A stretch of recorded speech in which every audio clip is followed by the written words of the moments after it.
સુરતના કાપડ દલાલના અપહરણના સીસીટીવી. મુંબઈની હોટલમાંથી કારમાં લઈ જઈ ખંડણીખોરોએ પત્ની પાસે 50 લાખ માંગ્યા.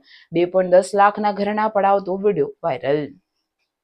મુંબઈમાં કામ અર્થે ગયેલા સુરતના વેસુ વિસ્તારના કાપડ દલાલ રોહિત જૈનનું મુંબઈની એક હોટલમાંથી ફિલ્મી ઢબે અપહરણ કરવામાં આવ્યું હોવાનો ચોંકાવનારો કિસ્સો સામે આવ્યો છે.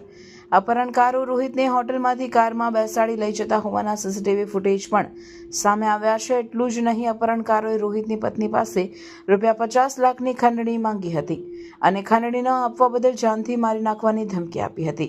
આ સાથે 2.10 લાખના ઘરેણાં પણ પડાવી લીધા હોવાનું જાણવા મળ્યું છે.